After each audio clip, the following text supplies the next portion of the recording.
এই সরকারের সঙ্গে কোনো আপোষ নয়। মান্না। নাগরিক ঐক্যের সভাপতি মাহমুদুর রহমান মান্না বললেন, সরকারের একটাই লক্ষ্য, ক্ষমতায় থাকবে যে কোনো প্রকারে, যে কোনোভাবে গুন্ডা বাহিনী লাগবে। আওয়ামী লীগ গুন্ডা দিয়ে চলে না, অতএব পুলিশকে লাঠিয়াল বাহিনী বানাচ্ছে। সেজন্যই বেনজির একের পর এক সম্পত্তি দখল করেছে। হিন্দু মুসলমান মানে নাই, দেখেনি কেউ এগুলো এত বছর ধরে। তখন চুপচাপ ছিলেন, এখন ভদ্রতা করেন, 420 করেন, সংসদের মধ্যে বক্তৃতা করে বলেন, আমি দুর্নীতির বিরুদ্ধে জেহাদ শুরু করেছি, কোনো দুর্নীতি আমি সহ্য করব না। এসব কিছুর প্রেক্ষিতে আমরা একটাই কথা বলতে চাই, আমরা অনেক দিন ধরে বলছি, এই সরকারের সঙ্গে আমাদের কোনো আপোষ হবে না।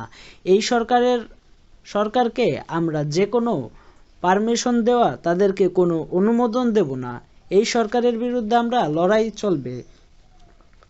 শুক্রবার দুপুরে জাতীয় প্রেস ক্লাবের সামনে গণতন্ত্র মঞ্চের উদ্যোগে প্রধানমন্ত্রীর ভারত সফরের সম্পাদিত দেশের স্বার্থবিরোধী বিভিন্ন সমঝোতা স্মারকের প্রতিবাদে আয়োজিত সমাবেশ হয় তিনি এসব কথা বলেন।